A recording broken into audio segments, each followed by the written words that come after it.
Yo guys, what is up? Welcome back to some more 0 Hour. Today we hopefully got an absolutely epic cast for you. One of my favorite matchups, actually. We've got a China Vanilla mirror between Scuba and Fargo. We've got Scuba in the top right, playing under the name Player 1. He is in the green. And then in the south, we're on Canyon of the Dead. We've got Fargo, aka Huge Mandala. Also with China Vanilla in the yellow. So as I said, this is one of my favorite matchups. There's certain matchups in 0 Hour that I do really like. As I said before many times, it's Stealth and Tank, and also China Vanilla Mirrors usually end up for absolutely epic games. Let's see what's going to happen in this game then. We've got Fargo going for a quick barracks and then a quick 2 supplies, pretty much as expected. Scuba playing it a little bit different. Looks like he's skipped the barracks, just making a war factory back inside of his main base, and then a second supply more on the low ground. The downside to this is that this supply will be slower. As I say that, actually, Fargo's supply has finished around the same amount of time, actually, so actually not so bad. But it might be because with that one, he might have built the barracks, so that could have been faster, but he has built the barracks instead. So it looks like Fargo's actually going for the oil capture. He's also got the veterancy on the Red Guard, so the only reason I could think that he's got the veterancy on the Red Guard is just in case Scuba also goes for the oil capture. Scuba's actually gone through a 3rd supply. But if he did go for the oil capture and it ended up being a Red Guard versus Red Guard there, then Fargo would win the engagement. But it's quite a big commitment to make to get the veterancy on that, because you're wasting a general's points. So later on, he's going to be hindered and not be able to get like an extra level on the artillery, or has to skip the mines or something like that. So got Fargo pushing forward. He's the most aggressive. Already got a unit inside of Scuba's base.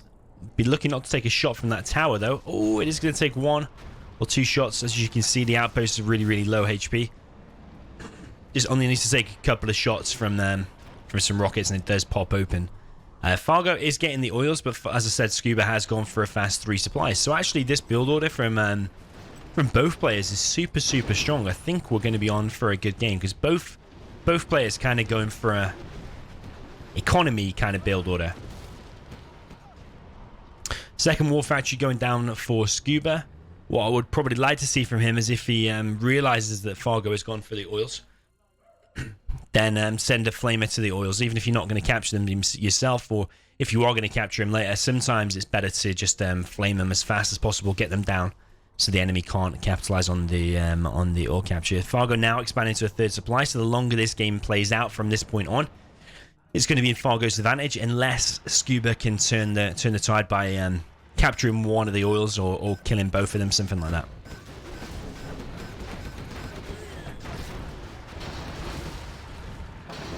It's got a bit of an engagement here. Outpost gone down for both players. Fargo has bought a flamer though, so the tank that's inside there are going to be set on fire, and they're going to do a little dance before they go down. That's probably quite offensive, actually, so they're doing a little dance. I don't think they're doing a little dance. They've been doused with napalm. Or not napalm. It's not even napalm yet, is it? I wonder what it is, actually, that the dragon tanks are firing before the napalm. You would expect it to be napalm. Maybe it's just like some kind of gas or something like that. I don't actually know what it is that the flame tanks use. I mean, I'm not saying flame tanks exist. Well, I think actually they do exist. I'm not sure if in like World War I or World War II they did make a flamethrower tank.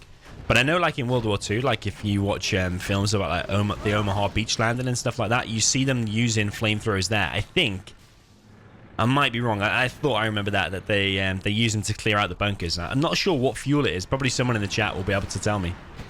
Right, we've got a big engagement here in the middle now.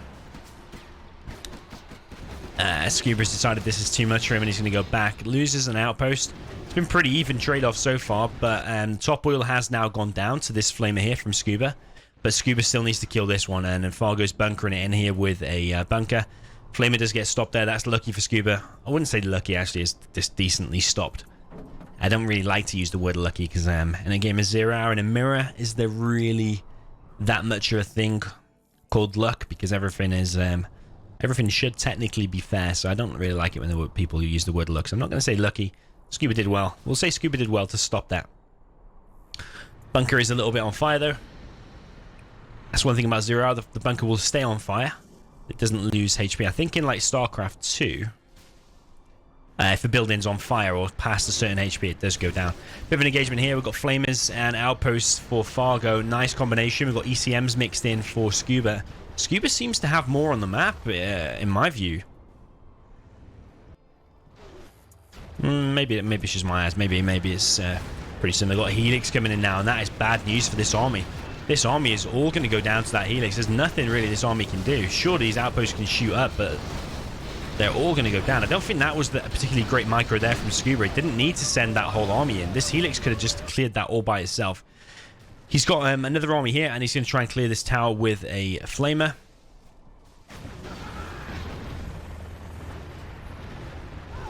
Helix is still flying around. He's flown straight into a gap, though. It does pick off the Dozer, but the Helix is going to go down. Not really impressed with that engagement from Scuba. I think he had the big advantage there with the Helix, but he's even left the Flamer alive. Not impressed with that engagement. That wasn't really that great, in my opinion. We've got MiGs now out for Fargo.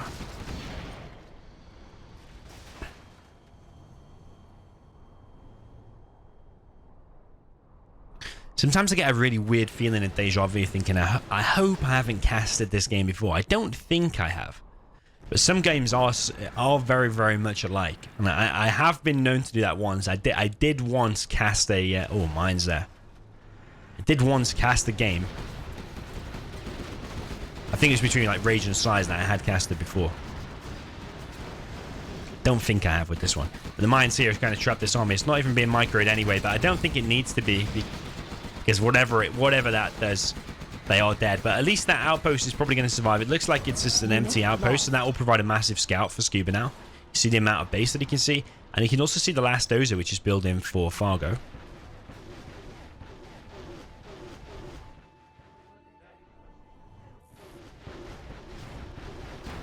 Once this bunker is taken, that's usually problematic for this player, whoever's going to be here. The sad thing is that the bunker actually can't reach the supply, so even if you take this kind of strategic area, it can never usually reach the supply, but luckily for Scuba anyway, I used that word again, lucky, ECMs and Flamers are perfect for countering this. I don't think the Flame Wall is needed there. I would have just flamed it out. You would have killed it faster and lost less HP on the Flamer, but he still clears it either way. But the problem is here, though, that Fargo still has the economic advantage. That truck is not collecting. Needs to be collecting from here, but I think it's because the last truck, the other truck was blocking it in. This outpost is still scouting. And we've got a bit of an engagement here. We've got two Flamers here now for Fargo. No napalm yet, despite him already trying to go for MiGs. He's not got any napalm yet. Must be upgrading that now. This supply has dried up. Likewise has this one, and Scuba has made a nuke missile. It's already on the 340. Propaganda center right in the corner of the map is very, very damaged, and pretty sure like a carpet or artillery or something like that from Fargo. Mind you, they're not on 1500 XP yet. 1500 XP is the magic number to get to 3-star. We've got nuke cannons out for Scuba. Is he going to be going for neutrons? Because he has made the nuke and then made these. It's very, very interesting.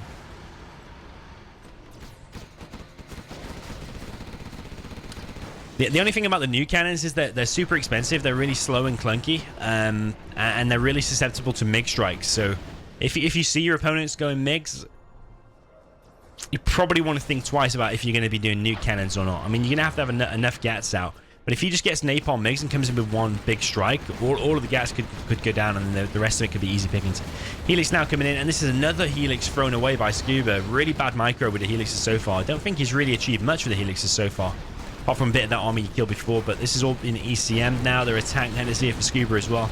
And all of Scuba's army is going to go down. Sorry, all of Fargo's army is going to go down, rather.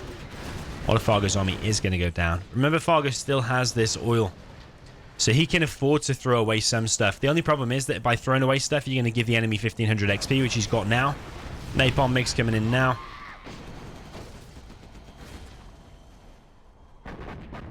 And in terms of army composition, I'd prefer to have the Napalm MiGs. For sure, because you can come in, do a strike, and usually you can get out untouched. And just keep doing that, keep picking off the enemy units. But Scuba is level 3, so the artillery is going to go down on the propaganda center, actually, not the MiGs. Okay. Carpet on the MiGs, but I don't think he knows about this airfield, so that's probably why. Airfield picked off. There was nothing landed, but he did have the mines there, so he's lost 1,600. Fargo has. Nuke cannon causing big damage. Bunker can probably only take one more shot, and that is it.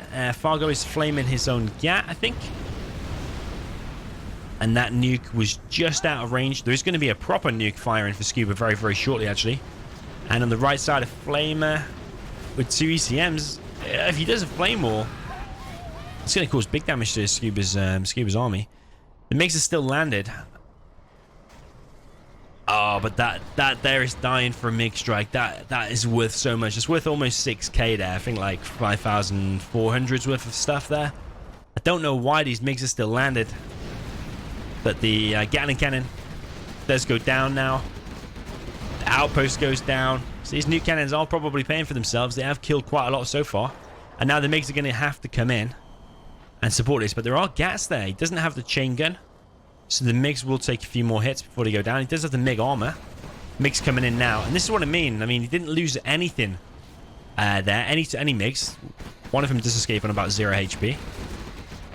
Fargo now pushing down the middle. Flamer is going to get disabled. And that tower is going to go down. Now that crushes anything underneath it. I think it even kills like a GLA command center down to the hole. But yeah, didn't kill anything this time, but this is going to get all cleared up now. ECM and a GAT should be able to clear that up really, really nicely. Nuke missile ready to fire. Oil going down to the flamer. And I guess that's going to go down as well. Where's the nuke going to hit, though? The nuke is going to hit here. That's not going to kill the airfield, I don't think. This is what I mean about the airfield. Remember I made a replay once saying in the thumbnail, I think I wrote airfield nuke resistant or nuke resistant airfields or something. It's kind of weird that you would do a nuke there and actually that survives. Very, very strange. You have to hit the airfield very, very bang on or just to the left or just to the right of it. You can't be too far away from it. So that airfield now has survived. Mines drops off right in front of the war factory. 2 flamers here. They should be able to take down that bunker.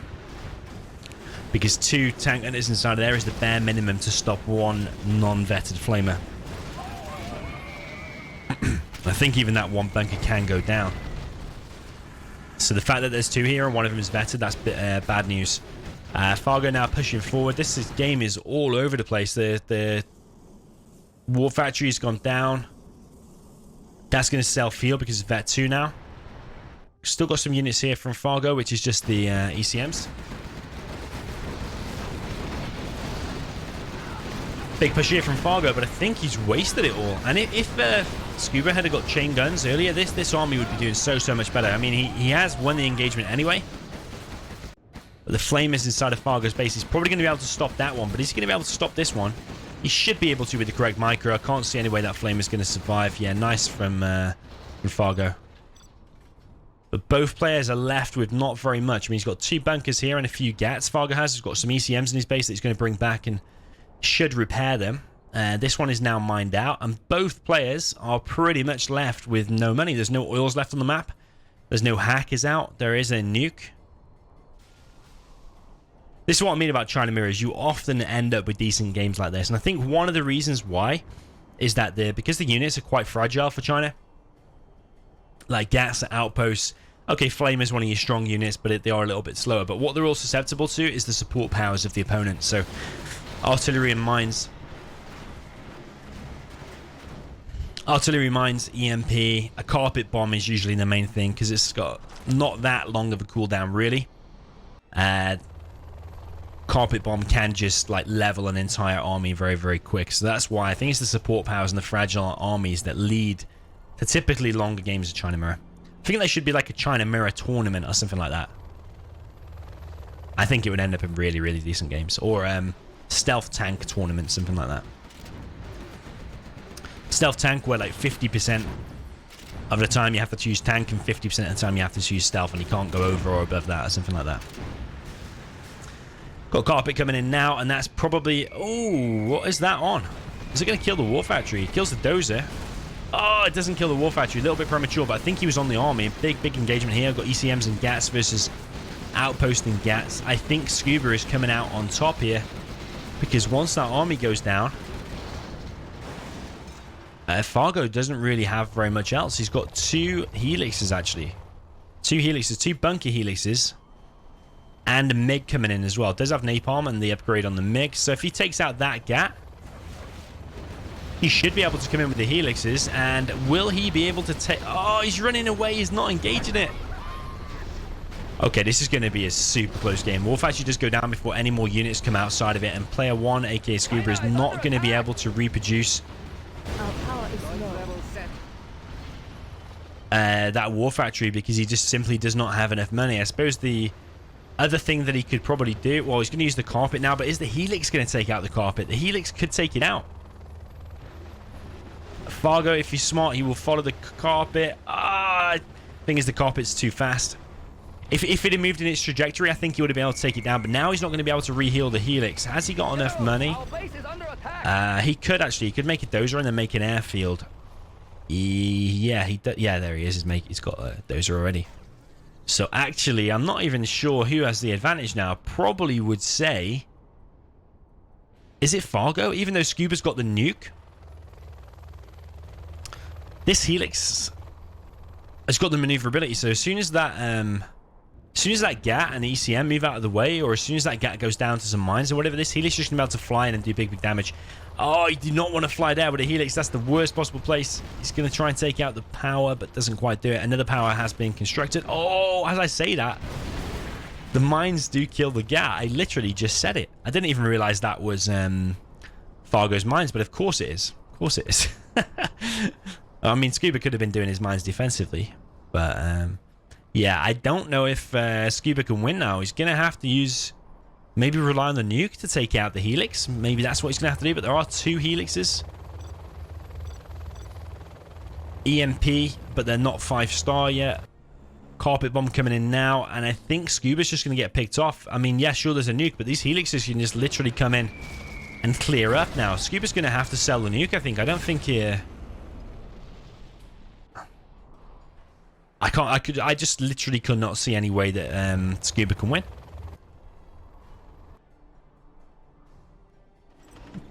I mean, this nuke will even be lucky if it gets the fire because, I mean, why is Fargo hanging around in his base? He's got a 3rd helix now. Artillery coming in. Where the hell is that artillery on? Oh, no, sorry. That's, I thought it was Fargo's artillery, but actually it's Scuba's artillery on this supply. Let's kill one of the trucks. I suppose that's a little bit annoying. But it didn't kill the supply. That would have been the best thing. I think it only was level 1. We've got mines coming in now from Fargo. So Scuba would get 2,500 from that nuke.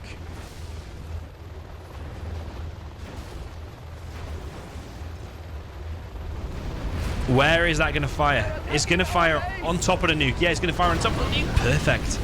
Kills 2 helixes. That's exactly what he needed to do. Oh, legendary. Nukes itself. But I don't think Scuba can win. He needs EMP to kill this, but he hasn't got an EMP. He's going to send a carpet. Oh, he's going to send a carpet across. You know what would have been epic? If he'd had 5-star and if he'd disabled that helix and it just ended up command center versus command center, that could have been a legendary game. I mean, that was still an absolutely epic game. Super, super close. I had a feeling that Fargo was going to take that as soon as I saw that he had a couple of helixes, and obviously Scuba lost that single GAT that he had. If he kept that GAT and ECM alive, it could have been perhaps a longer game, and maybe he could have won it. But yeah, the most legendary games where it comes down to CC versus CC, but quite rare and quite hard to get hold of. But that was still an absolutely epic 20-minute game. China Vanilla Mirror. Again, one of my favorite matchups. I love Canyon of the Dead as well. Had quite a few close games in that recently. Even my one against Scuba that you probably would have seen. I had one against Tasmania as well. Loads of decent games happening on Canyon of the Dead. Seems to be a pretty fun and cool map. So yeah, let me know what you thought of this this replay in the comments. Let me know. Let me know if you liked the video by liking it. What matchups do you think are the most balanced and entertaining to watch? I mean, they're probably 2 different things. The most balanced but most entertaining to watch. Most entertaining for me is definitely like China Vanilla Mirror and Tank versus Stealth. But let me know what you like to see, and maybe we'll cast a replay like that with those armies in the future. So yeah, GG, well played to both players, and I'll see you in the next one.